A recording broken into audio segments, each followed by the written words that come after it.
thinking as part of the Innovation Toolkit.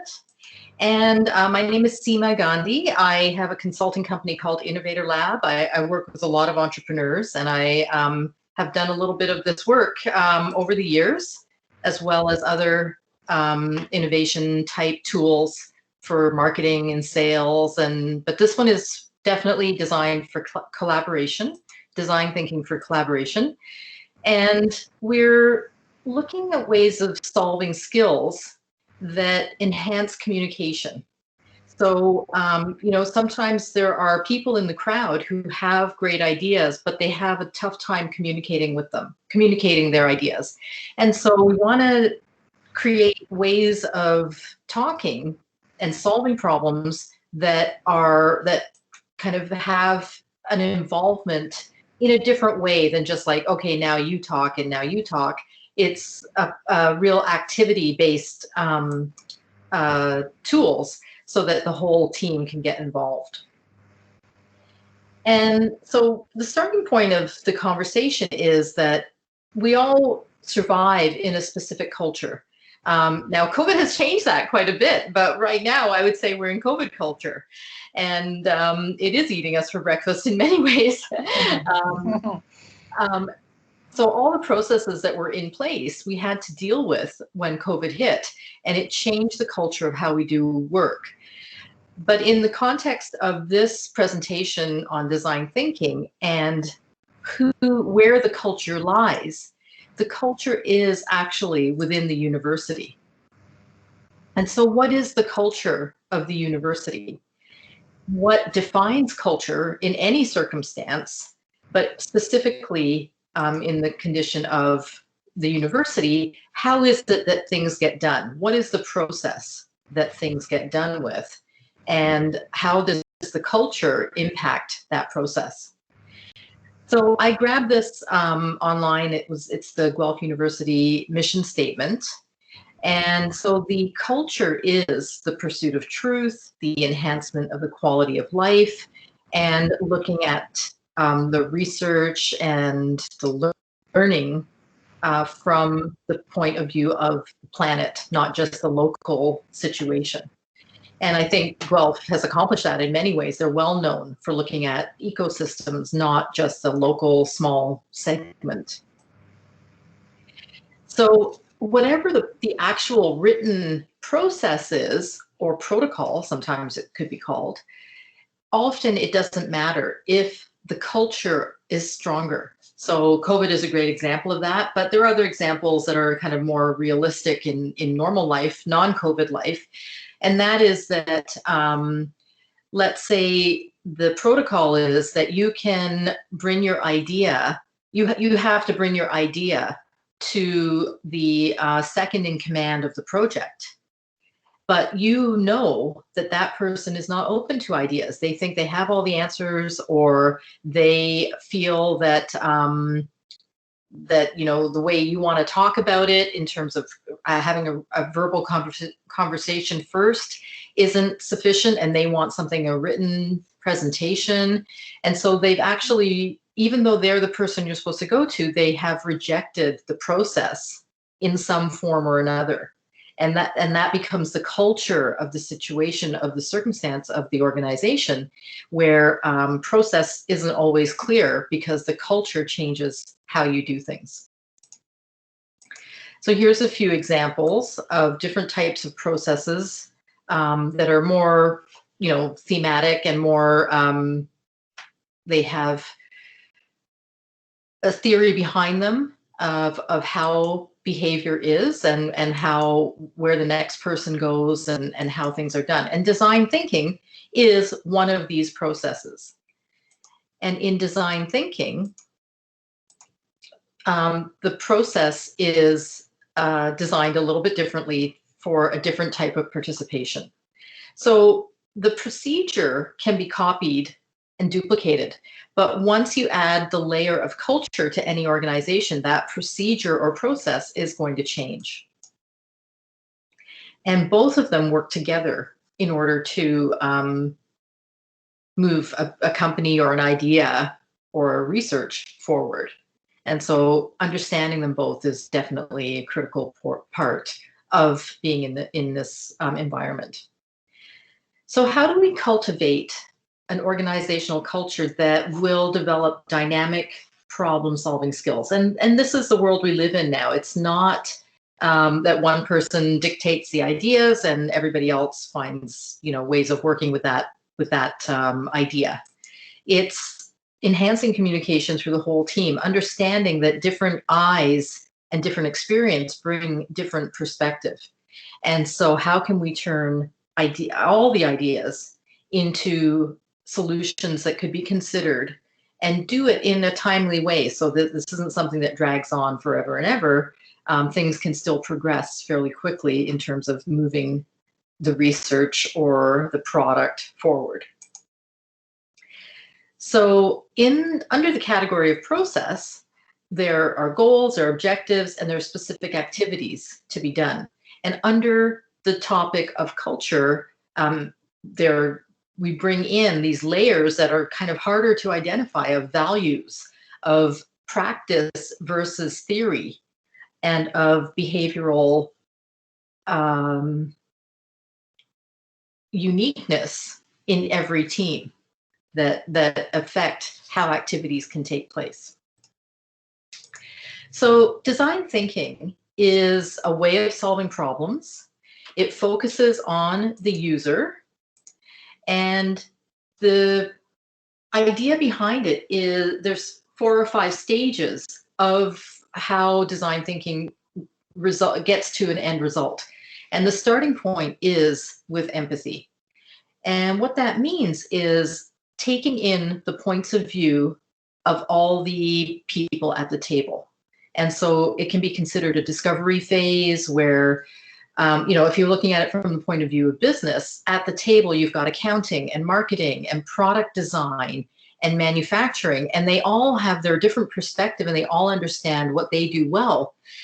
And the goal is to take everybody's best knowledge from their area and turn it into a solution for whatever new problem is being tackled. Once you've understood everybody's point of view, and you know what the problem is that you want to solve, now you have the opportunity to hear ideas from all the different points of view.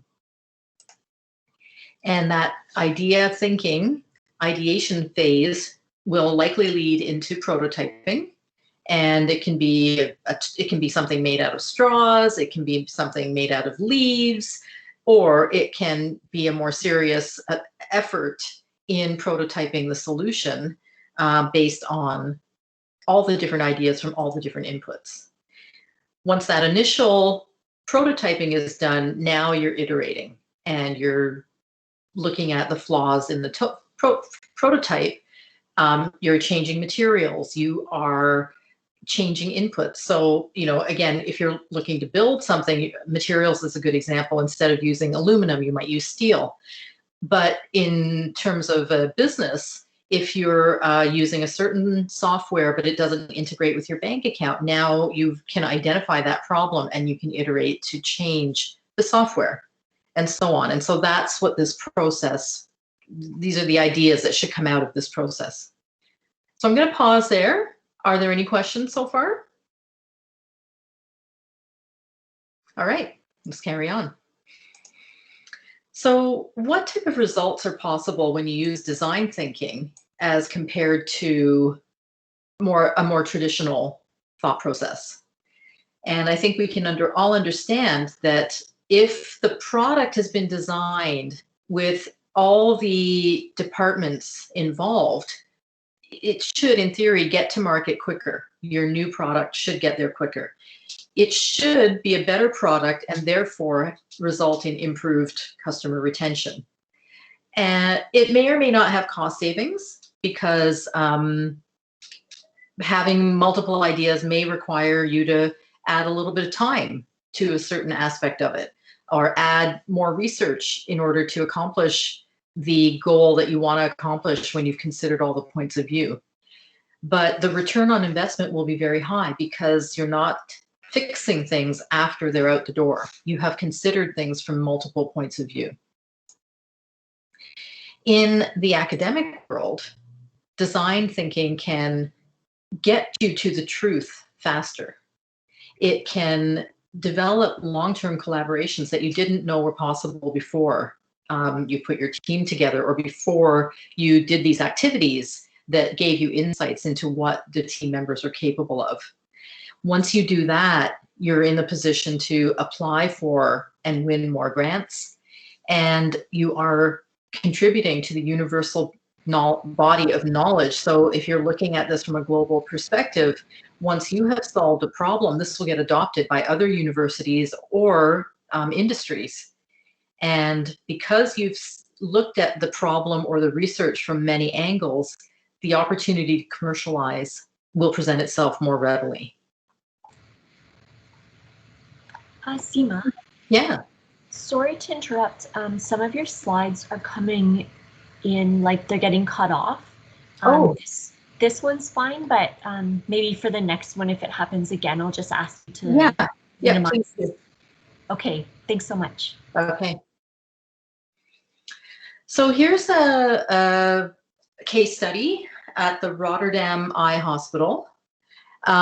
So the hospital staff wanted to understand or wanted to get in the shoes of their patients. And their initial understanding was that, of course, patients feel scared about losing their eyesight.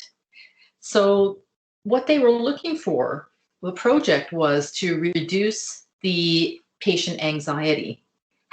What can we do? How can we make them feel at ease to help them? And so the brainstorming that they came up with, they brought in a variety of sources. So they brought in airline people, they brought in supermarket people and other medical organizations, which traditionally in traditional thinking may not happen.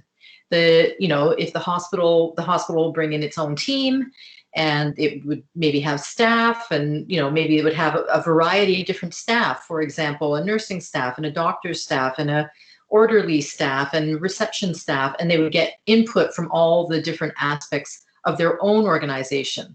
But in brainstorming for change and in design thinking, you want to bring in a variety of sources that you might not come kind of very naturally to think about. And so you can see here they were very creative in who they brought in.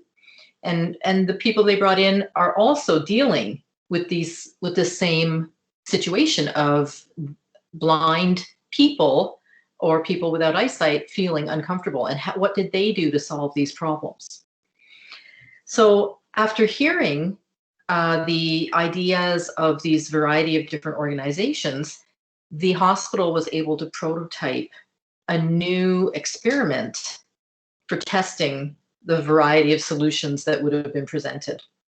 And by doing these prototyped small-scale tests with the ideas, solutions, they could see which ones would actually result in their goal, which was reducing patient anxiety. And so once they've tested a few on a small scale, they can pick one or two that work, and they can then refine or iterate on those ideas. It seems obvious. I think there's a change in thinking where this type of solutions and iteration type solutions are much more into play, but that's the crux of design thinking, is iterative change. So if we look at each piece of what they did, I already talked about it in some detail. I don't think we need to go through it in too much detail, but you can read through some of what they felt and what was going on with them. And so is the slide visible okay? It's a little bit cut off towards the left side. Okay. I wonder what I'll need to do that. Maybe reduce the screen size? Let me just see. I think so.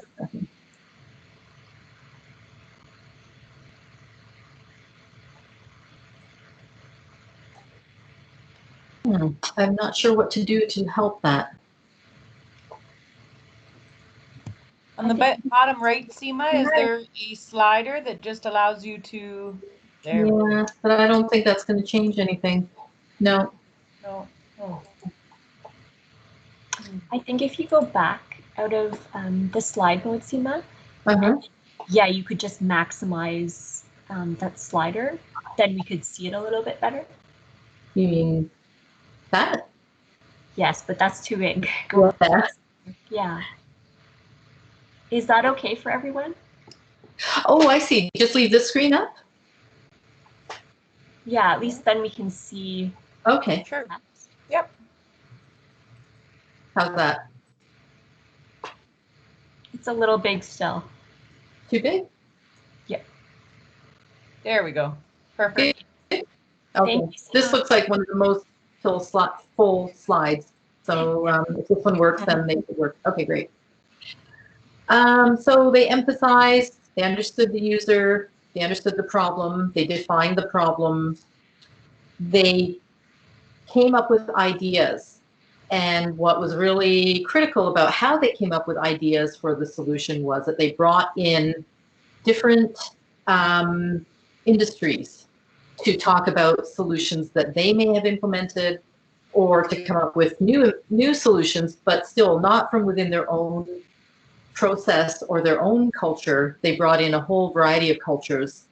And so even whatever the end result was out of this may have also been adopted by KLM or the supermarket chain, because it was something new that was innovative as a result of them all working together.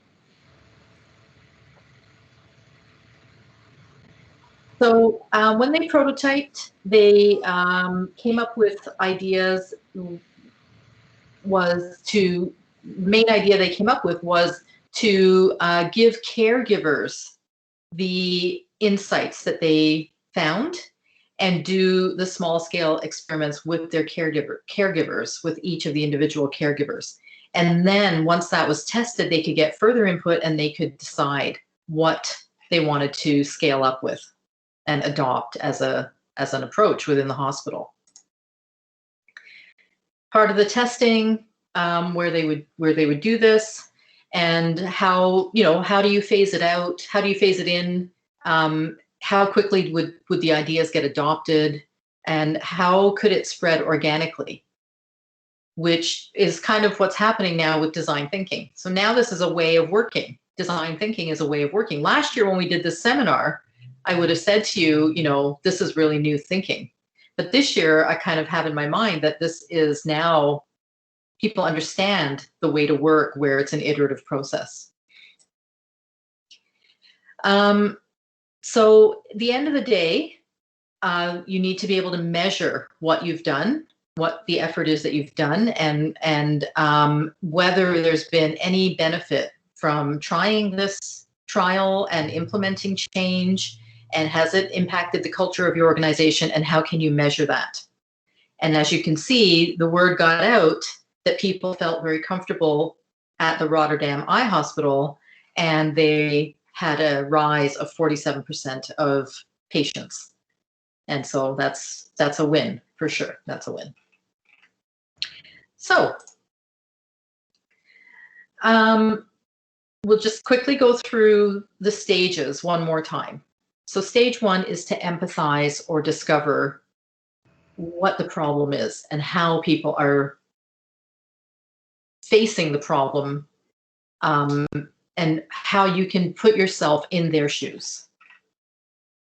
And some of the considerations here are, what's going on with the environment? What are the problems? People are all interested in weight loss. How is it that why are they concerned about weight loss? So one reason is they need to be more healthy, that when they are overweight, their diabetes goes up or their heart conditions go up. Or another reason is there's social pressure to look a certain way. And so you have to really, really understand the problem and where it's coming from. Phase two is where you now look at, so let's continue on with the example of the environment. So what is going on with the environment? Why are there fires? Why is there warming? Why is there so much pollution? These are kind of the things that are going on in the environment. And as we look for ideas on how to solve these problems, we first have to identify them, understand them fully, and then see if there are connections between all of these environmental problems. And then come up with pick one of them pick one that we want to work on, and come up with a prototype. So what we want, our end result, is to have clean water. So what is it that we want to do? We want to create a product or a process that creates clean water. And the way we want to do it is we want it to kill bacteria, we want it to dissolve plastic, and we want it to rebuild coral. These are our goals. And so we take these sub goals and we kind of have to focus on one of those at a time as well. So we're working within the environment. We know we want clean water. So let's focus on the goal of killing bacteria. And then we come up with the ideas about how to kill bacteria. We may have to go deeper and deeper into different categories. And then we'll come up with some ideas on how to dissolve plastic. And then we'll come up with some ideas on how to rebuild coral. And because we have experts in each of these areas, we're now going to see what their solutions are and where the overlap is. And this is the key difference between how businesses and industries used to work versus how they work now, is to have a real diversity of inputs. So people who know about killing bacteria, we could maybe compare them to an airline. And people who know about dissolving plastic, we could compare them to the grocery store. And the people who know about rebuilding coral are actually the doctors at the hospital. So they all have very different skill sets. But when they come together, they can come up with a really interesting solution to solve a variety of problems at the same time. So another way of saying that is that instead of letting culture eat process or strategy, let them feed each other. Let them work hand in hand, where the best of these solutions and the best of these solutions and the best of these solutions iterate into one solution for all items. So I'm going to pause. You just heard the doorbell ring. I'm going to check who's there. I'd like you to get your green item out, whatever it is that you're doing, and I will be back in 2 minutes.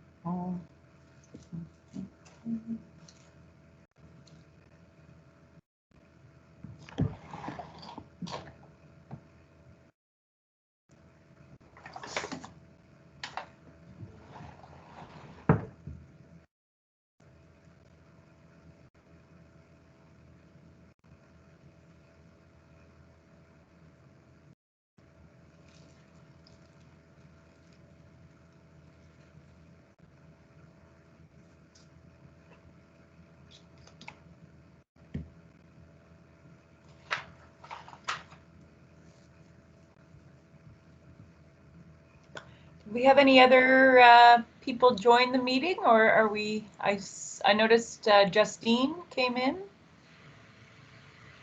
and who else do we have? Oh, there she is. Okay. So everyone has something green. What we're imagining with your green item is, and here's mine. What we're imagining is that this item, oh, is my video off? Oh, it's because my screen's on. Never mind, you can't see what I'm holding. We're imagining that the green item that's in your hand is actually been brought to you from a new planet. It's a new planet. We never knew it existed before. And the samples have come back to Earth and it's a brand new material that we had no idea what it was, how to use it in the past.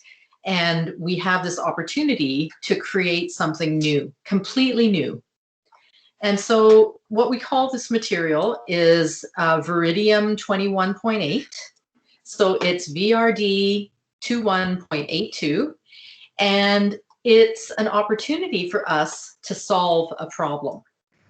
Now, because we're a small group here, we're going to do this it's a group activity that we're going to do together, and we will not have breakout groups. What do you think, ladies? I think we don't have enough.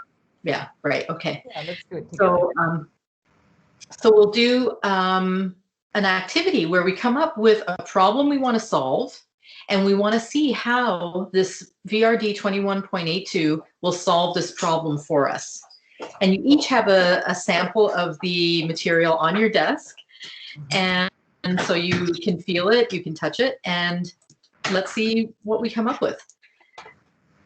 So, Adriana, what is a problem that you would like to see solved in the world? Oh, hi. Hi. I'll turn my camera on, yes. Oh, a problem that I want to see solved. Well, I guess we all want to see one big problem solved, and that's this pandemic, right? All right, great example. So something to solve coronavirus. Okay, and Sean, what is the problem in the world that you'd like to see solved?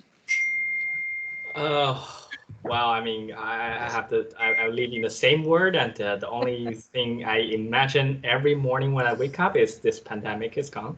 Okay. And right. So I guess I will think about this is a magic material that can solve the problem of everyone's mind that like the vaccine will bring to their home, they will inject to their arm, and then voila, the pandemic is gone. And so it's like, which is great. However, because that solution is already in our minds, we want to create something new. So it's fine. We can solve COVID unless Nalo has a different problem that we can solve. What are your thoughts, Nalo?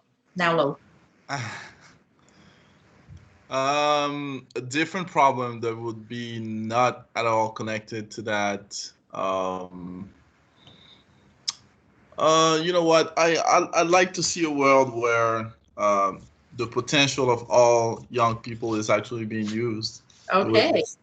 Yeah. Okay. So I'm gonna suggest that we go with Nalo's idea, just because COVID, there have been so many solutions, the masks, the vaccines, we all have that in our minds already. So let's walk away from that and let's talk about the potential of young people, the capacity that is untapped. We could even take that, so that could be one person's perspective, and another person's perspective could be the same untapped potential of young people not in North America, and maybe in developing countries where they don't have the same types of tools and access that we have here in North America. So we take this idea that we want to improve the potential of young people, and we go through the steps, essentially. So what is it that we can discover? Why does this problem need to be solved? Why do we want to reach the potential of young people? And I'm asking you this question. So anyone who has an idea about that, let's talk about it now. Well, I can jump in. Sure. I mean, we need the young people. They will be the ones to save the planet. It's not going to be the old generation for sure. So we definitely need to tap into this potential. And obviously, we know there are different opportunities around the globe. And of course, the big problems are in developing countries. But developing countries are also the ones that have a large group of young people, more than the developed countries, right? So how to bring them up, basically, this is what we are discussing here, right? Yep, that's right. Yep. And also it needs to be something fast. This is design thinking, because if we just talk about better education, you know, we need to wait another generation. Okay, awesome. Sean? Yes. yeah, just to bring up the younger generation. Yeah, I'm still thinking in the way of education. I'm thinking like with this new material, maybe we can build this, they call it augmented reality environment that can actually link the developed countries and all the, the fantastic minds and their knowledge, and quickly bring up an environment that, I'm not thinking about problem, I'm thinking about solutions. Yeah. By the way, so like maybe create solve the better education things, and you can access to the most the smartest people from anywhere in the world anytime, and that's what I'm thinking. Okay. Helen? I sort of went down the mental health route, that that to be productive members of society and feel like you're contributing is very, very important to mental health overall, and I think that's one reason we should make sure that our young people are engaged in contributing to their full potential. Okay, so in step 1 of design thinking, we've discovered that young people are where we want to show some empathy towards what's going on with young people right now. And the types of things we've identified is that they have a lot of potential. The potential is sometimes stifled, that mental health will play a role in it, and that we need fast solutions. And we started the ideation step.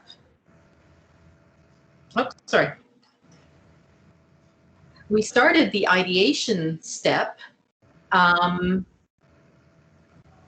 in the idea of augmented reality. And what else? So now what can we do with our green matter that we've got from this new planet?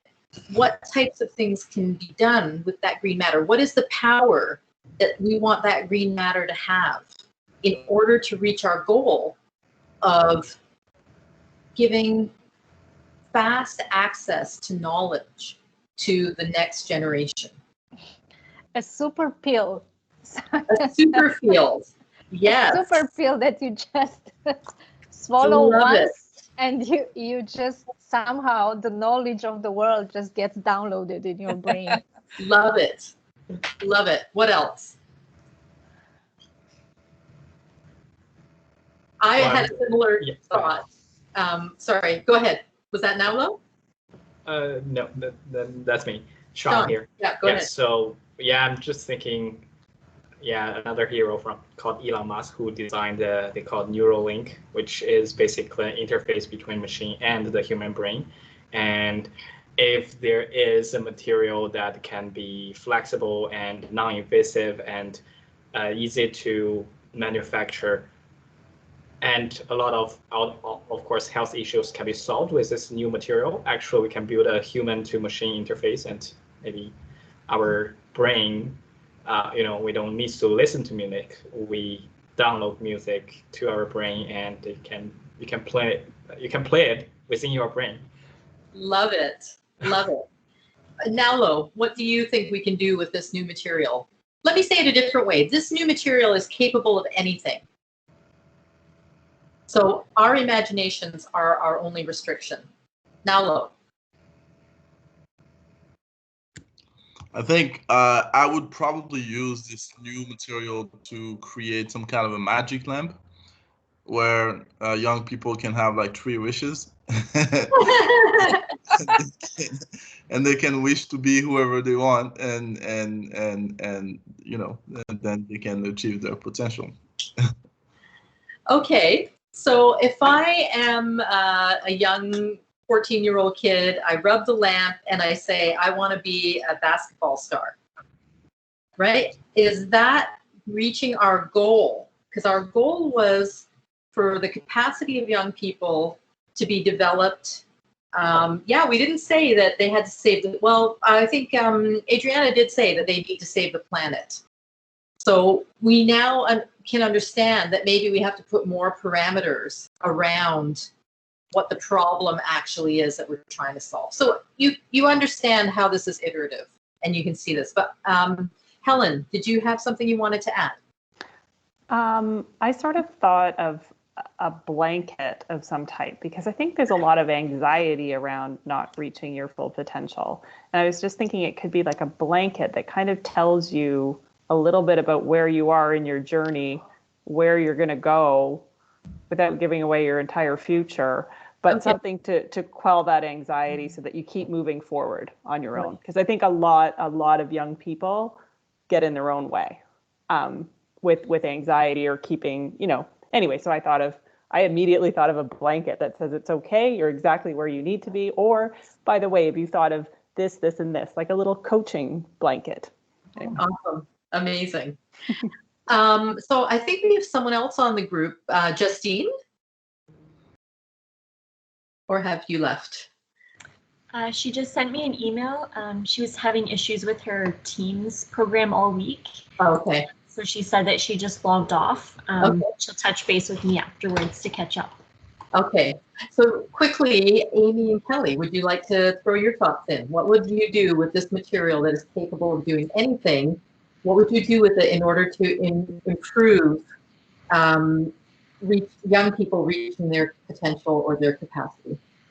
I just want to kind of expand a little bit on what Helen was saying. I was loving the idea of kind of, I'm going to say, pumping up or kind of giving support to young people in that mental health / looking towards their future and what they're capable of, and giving them kind of like just some support around that, because I agree. I think that a lot of times people get caught up with themselves and comparison, et cetera, et cetera. So I like this idea of this pill or this blanket that they take that all of a sudden gives them this almost superpower to be able to have the energy and find the answers and not get bogged down in the idea that they can't do something. So it's almost like they get a superhuman strength or something like that to be able to move forward and solve the world's issues. Amazing. So they get motivation from the blanket. Exactly. Or motivation, or what's the other word? Ambition. Exactly. Motivation and ambition. Perfect. Yeah. Kelly. I love all those ideas. And just to build on to it, I think if you sort of have that ambition and that inspiration, it is like a superpower, because if you see a roadblock or a stumbling block, you can just sort of get past it. And I think that is a lot of the issues with mental health, and maybe someone who's born in a developing country. I think that would really help them overcome their issue. Awesome. So this is an activity. It's a design thinking activity, and there are many of them, and we're going to give you a few more examples. And in fact, Kelly is going to run through. No, I'm getting you guys mixed up. Amy's going to run through the next example. That's okay. And so the example is. All right. Yeah, there we go. So this was one that we did in SEMA's workshop that I was able to attend last year. And I really love it because I think it shows us a lot of things around design thinking and working in groups and having different people work together. So what I'm going to task you all with is to take 3 minutes, and I want you each individually just to sketch a diagram of how to make toast. And I know that might sound strange, but it's kind of a fun little experiment. So we're going to give everyone 3 minutes just starting now, and just find a scrap piece of paper or something that you can draw on. And we will come back together as a large group and discuss. So I'll give you 3 minutes starting right now.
All right, so we've got about 30 seconds left to finish up our diagrams.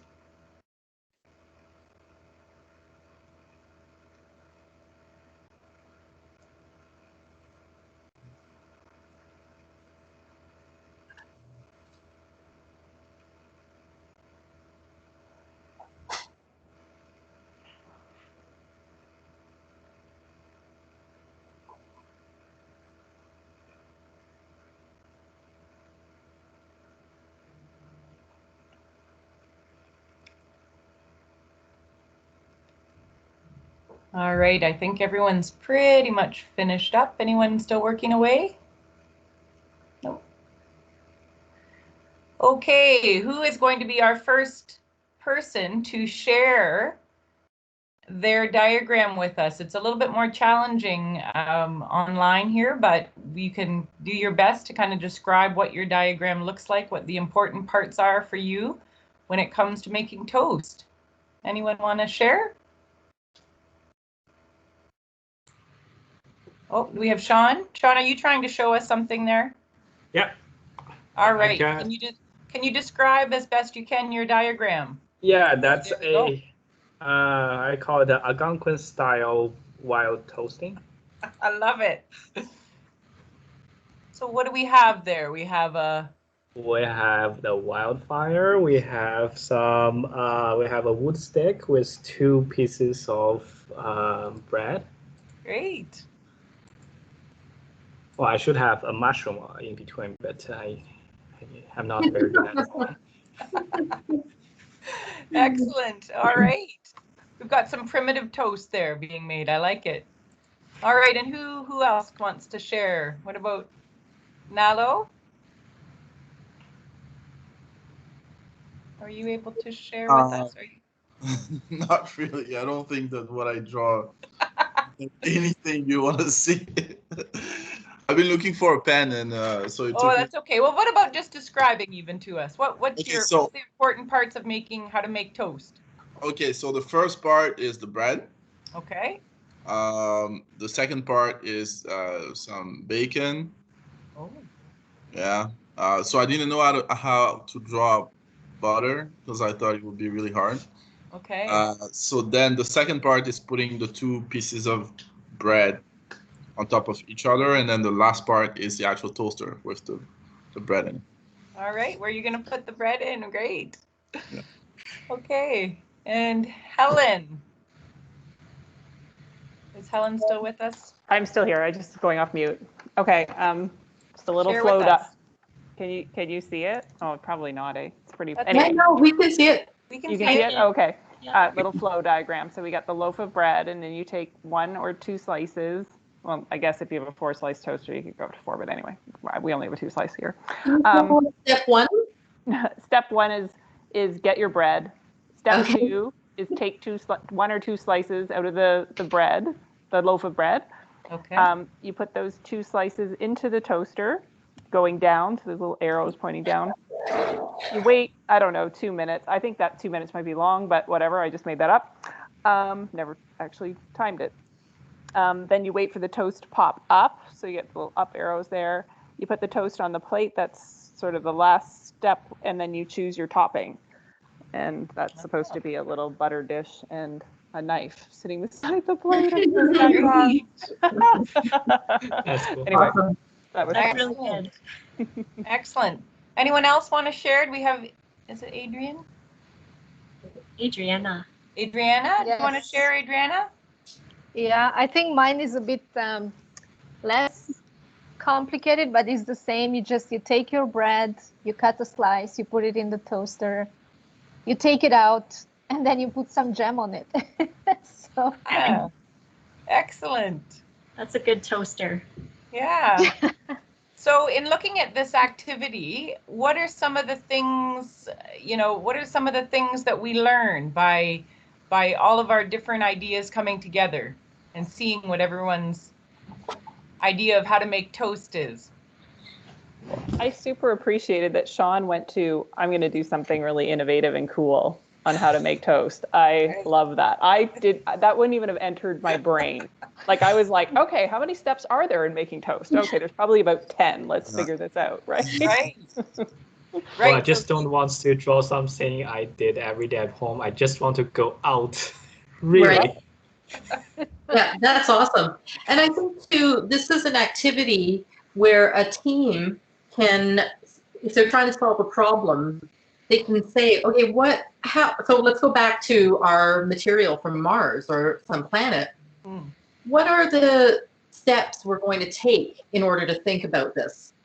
And if you have a team of 6, you're likely going to have 6 different steps. And so even just understanding what you're going to do as a starting point, this is a great activity. Okay, what does everybody think we need to do now that we have this material that can do anything? What do we need to do to do something with this material? Right? So writing out the steps is very critical. Yeah. And I love just how, when you're working, in groups and doing design thinking with various people, as Helen said, she wouldn't have even thought of it. She automatically went right to a list and what are the steps. So it's so great, I think, too, when you have everybody come together with their different ideas. And that's how you know that you're going to, potentially get the best outcome for sure by looking at everyone's different perceptions. So just another example of a really fun activity that you can do. Here's another one where you can create a public service announcement. So in the example of our material that draws out the potential of young people, and the government is doing it right now for COVID, how are we going to get that message across? So here's the public service announcement. This blanket will show you it's a magic ball blanket. It'll show you the path forward.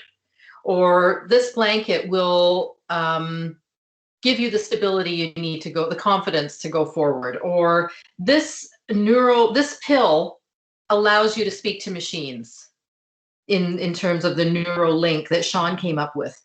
Or Adriana's super pill. And one of the things I was thinking of was that communication could change so that if I took the pill and someone else took the pill, we could talk mentally. We could be inside each other's heads without having to find the words to express things. And that would be super fast. But it occurred to me right away that there could be a traffic buildup very quickly inside my head. So a public service announcement is another way of a group with unique ideas coming together to get a message out there.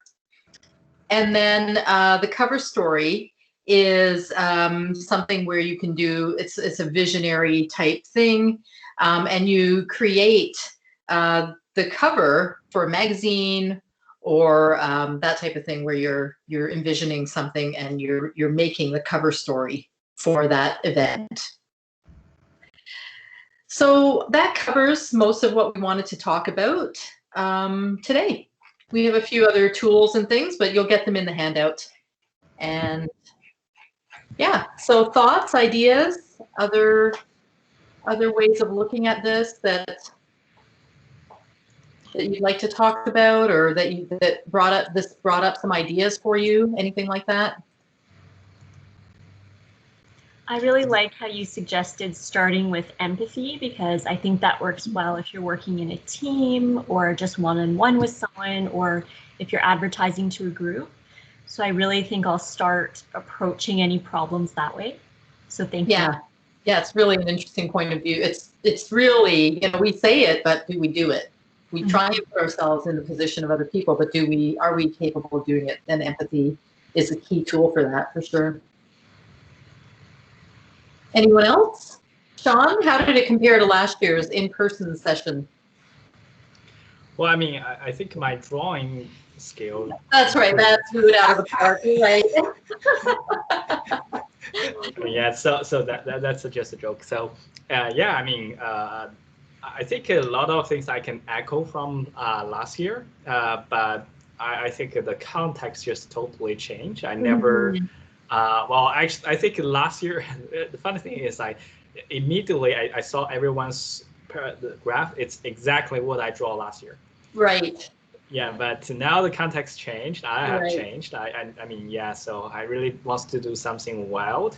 Yeah, that's a wonderful insight, and that's really great. I mean, it puts you in an awareness of yourself where you could say to yourself, okay, I don't want to just do a standard thing here. Let me do something completely different. Instead of taking the activity word for word, you can now say, okay, how can I be creative? And for those of you who were not at last year's session, the most interesting thing happened. We had a pair who were paired up together where English was not their first language. And so they took this tool, which was how do you make toast? And they related it to the toast you might make at a wedding. And they did the instructions of how to write a toast for a wedding. And it was fascinating. It was fascinating. And then other groups went before the bread. So they were in the fields growing wheat and so on. So there was, it's different when you're in person. Some of this type of work can happen differently, but nonetheless, yeah, it was super interesting. I love that activity. Yeah. And I like how for this activity, Nalo went right to making a full sandwich. That was really totally. Yeah. Yeah. I think we're all going to Nalo's for brunch because that's yeah, I'm in. Same. All right. It was a 1 hour session, right? Yes, just 1 hour this time. Right. That's right. Okay, I thought so much. That was a great session, and I learned a lot. Thank you so much, Seema and Amy, and everyone who dialed in today. Thanks everyone for participating, and feel free to connect on LinkedIn or any of the other channels. I'd love to hear from you. Awesome. Thank Thanks you. very much. Thank you. Bye. Take care. Bye-bye. Bye. Good night. Bye.